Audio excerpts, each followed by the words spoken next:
Blane's war memoir. I'm afraid that the narrative and images don't match in this account of my father's war.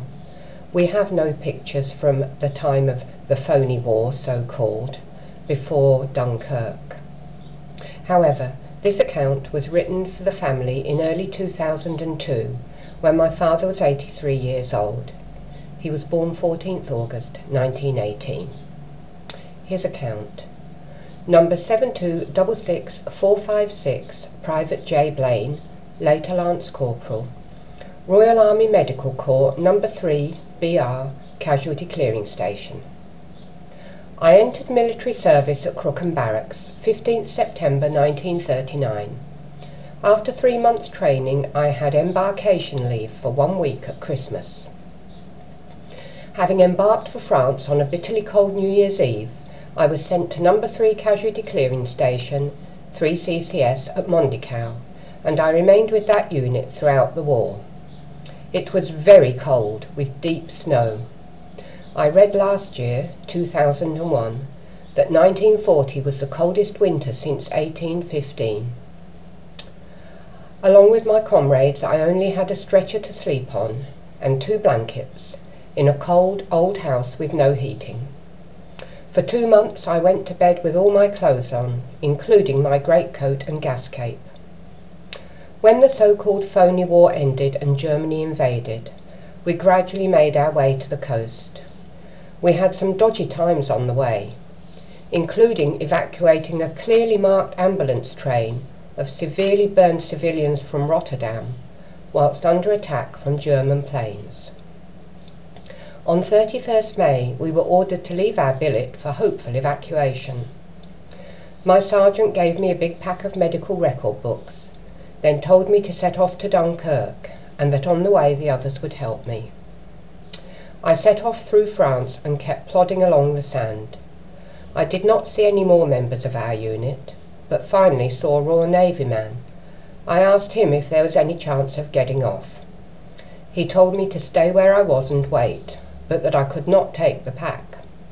So I just threw it down and left it on the beach. I seemed to be alone and must have fallen asleep. When it became dark, a lot of other troops assembled and a smallish boat arrived. We had to wade into the sea up to our chests. The Navy chap in charge said that when he ordered "stop," we had to stop trying to get aboard, or he would shoot us, and I'm sure that he would have. We were all finally taken to a larger little ship. I thought, oh good, we should be in England by morning. When I woke up, big shock. We were still cruising offshore, and the skipper would not leave while he could see anyone on the beach. The last man to be brought aboard was in a bad way, having been shot by a machine gun. He died within sight of England. After disembarking, I was put on a train, and eventually arrived at Oswestry Barracks about midnight, still soaked through. I had one nightmare after this, while I was billeted with nice people in Leeds, where I finally rejoined my unit, all safe and sound. From June 1940 to December 1941, I was stationed at various places in England. Kitty and I married on 9th October 1940. That Christmas was the last we had together until 1945. Our unit left Liverpool in December 1941, and we spent Christmas Day that year in Sierra Leone Harbour. Later I had 4 lovely days with civilian friends in Cape Town, South Africa. We then went to Palestine and to Beirut, which was a lovely place then. On our way to the 8th Army, I met up with my brother Bernard for 4 hours in Cairo. I never did know how that was arranged, or by whom. I spent Christmas 1942 at Tobruk, and New Year's Eve at Benghazi. Then it was on to the last battle for the 8th Army in North Africa, pushing through into Tunisia. After that we went to Malta for 2 weeks' rest, and then it was the invasion of Sicily and into southern Italy. Our ship came under heavy fire while we lay off Italy prior to landing. We sailed for England from Bari in December 1943 on a lousy, overcrammed ship. We had half a ration of bully beef each for Christmas dinner that year. At night all the floors, the dining tables and hammocks were full of men.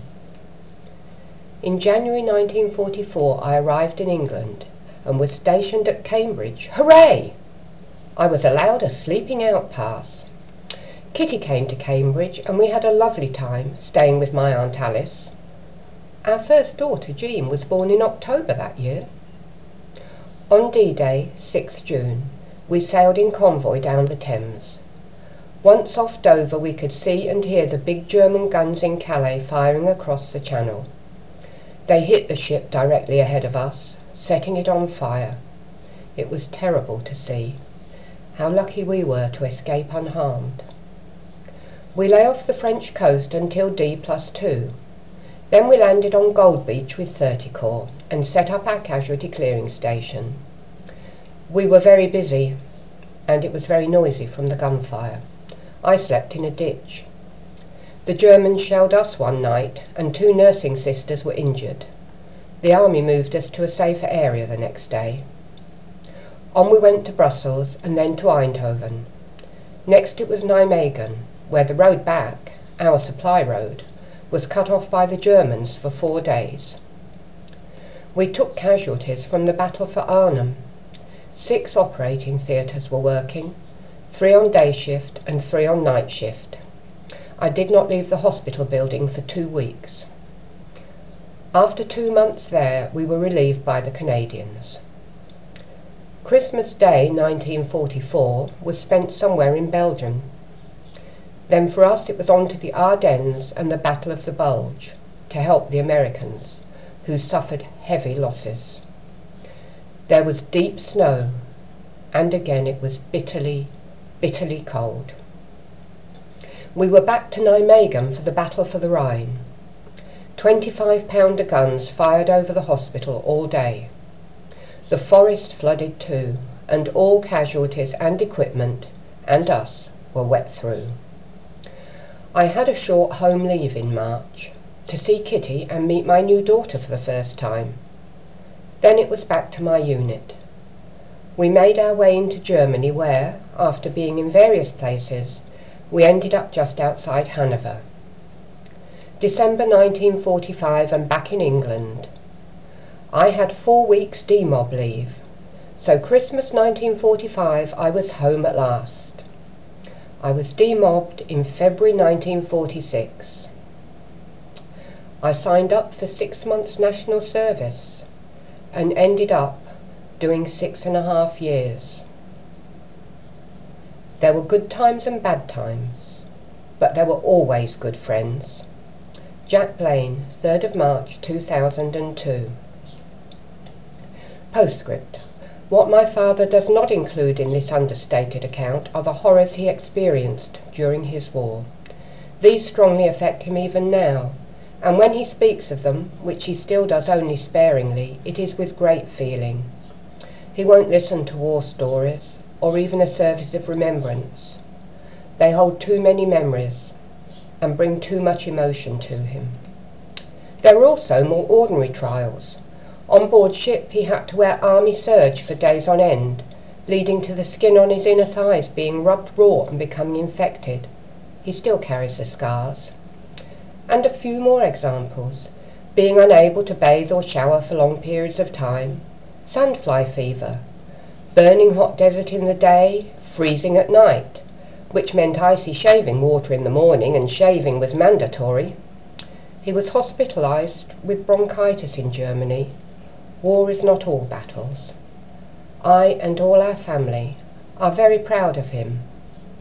Jack will be 93 years old in August, is very frail, virtually blind and has prostate cancer, so far held in check by his treatment.